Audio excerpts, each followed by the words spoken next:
I have read 97 books so far this year, and setting aside rereads, I've given 10 of them a perfect 5-star rating. 4 of them are history books, 3 of them are fantasy, 2 are fiction, and 1 is science fiction. So let's work through them in that order. And while you're here, let me know the best book that you read this year, and go ahead and like, subscribe, and share if you're wanting to support the content here. Now let's dig in. First up for history books is Destiny Disrupted, A History of the World Through Islamic Eyes by Tamim Ansary. This covers 1,500 years of history in 350 pages and charts the key societal and cultural shifts that influenced the history of Islam, including the rise of Islam as a religion and political entity. You get treatments on the Abbasids and Umayyad caliphates, the Ottomans, the Mughals, and other Islamic empires and states, and what went into their founding, rise, fall, and otherwise. What makes this book so refreshing is the conversational tone that Ansary uses for it and the knack for storytelling that he demonstrates. It is not a dry and stuffy book, quite the opposite. It's electric and engaging. It's immensely readable and paced like a page turner.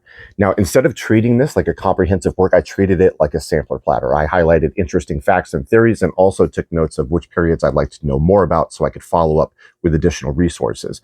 And that's what makes this an excellent introductory work if you're seeking to learn more about the subject. And then we have King Leopold's Ghost, a story of greed, terror, and heroism in colonial Africa by Hochschild. This is about that dickhead King Leopold II and his desire to turn Africa into a colony, seizing a ton of land and enslaving untold numbers of Africans, and in doing so, eliminated maybe half the population in the areas that he impacted. Now, this guy's a sneaky Pete. This was all done under the guise of it being a humanitarian mission, and he fooled the international community about this for far too long. And while he's got the wool over their eyes, 10 million Congolese are dying, all so we can have tires for our bicycles. That's right, in 1980, the invention of the inflatable bicycle tire kicked off a rubber boom, and King Leopold II was the king of the rubber. Good for him, horrible for Africa. This is an eye-opening account about the atrocities committed by evil people and the complex and sometimes courageous heroes that brought those deeds to light. Another 5-star history book, How the Word Is Passed, A Reckoning with the History of Slavery Across America by Clint Smith. This takes us across the country to places that are hiding the history of slavery in plain sight, and it confronts that history while examining the attitudes about it that still exist today. Smith combines historical research, interviews with historians, tour guides, and visitors of all types, and some of those conversations can be extremely eye-opening and or frustrating. Smith is a poet by trade, and he is a darn good writer, and he leverages that skill to execute this stained glass window approach where he presents these fragments of the story using these different frameworks, and they all blend together just beautifully. And the last one for history, A Rome of One's Own, The Forgotten Women of the Roman Empire by Emma Southon. In my first video on this channel, I talked about how Emma Southon is my favorite historian author doing it today. She's an auto-buy author for me, and all 3 of her books are incredible, and you can get breakdowns for those 3 books on that video that I mentioned. And I'll just qualify this quickly by saying this has 21 profiles on 21 fascinating women, and it works chronologically from the foundation of Rome to the fall of the Western Empire. Now, this is great for casual history readers wanting to give the history of Rome a go, especially for women that are interested in Roman history, because Roman history has been an all-boys club for a very long time, and this turns that on its head.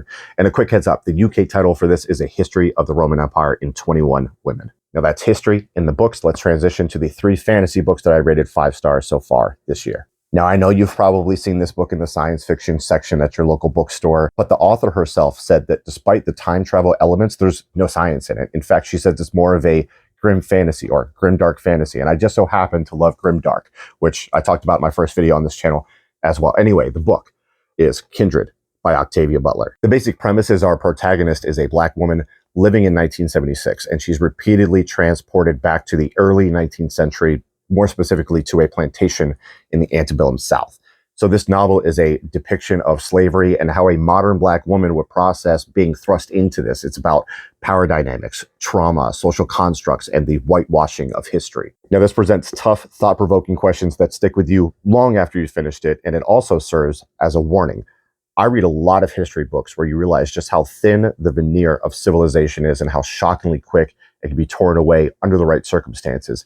And this book takes that idea and forces you to stare it right in the eyes. This is superbly written. It's compulsively readable. It's short on superfluous details and high on impact. I read this in a couple of sittings, and pound for pound, this punches way above its weight. Now, for these next 2, I'm going to again point you to the first video I did on this channel because it's from one of my favorite authors, Joe Abercrombie. You've got The Trouble with Peace and The Wisdom of Crowds. These are books 9 and 10 in the First Law world. They're books 2 and 3 of the bookend trilogy, The Age of Madness, which finishes off that world. And these books are a great example of why I say that if you've read The Blade itself and even halfway enjoyed it, or you love the First Law trilogy, but you stopped there, you just got to keep going because they just get better and better and better. Abercrombie improves so much as a writer and really reaches his zenith by the time he writes these 2 books. They're everything I want in fantasy. The characters will stick with me forever. I laughed, I cried, I had a blast with these. They are all-timers, and I'll be rereading them sooner than later because I cannot stay away from this world. All right, that's fantasy in the books. Let's transition to the 2 fiction books that I rated 5 stars this year. And if you're looking for something that you can rip through really quick, both of these happen to be novellas. That's the good news.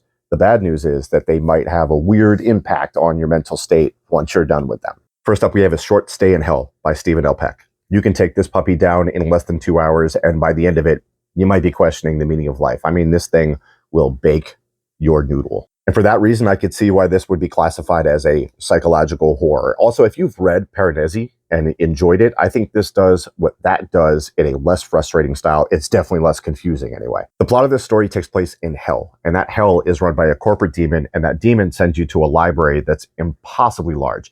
Every book ever written exists in this place. And our main character is a lifelong Mormon, and he realizes when he dies that he picked the wrong religion. Now, to be released from this place, he's tasked with finding the book that contains his accurate life story, which sounds simple enough, but I'll remind you that this place and its shelves go on for what seems like forever. So we follow this poor sucker through eternity as he interacts with the other souls there, as he processes love, loss, boredom, and the experience of having everything mortal stripped away, which leaves him to just exist. This is a deeply personal book, and one that will be experienced far differently from reader to reader.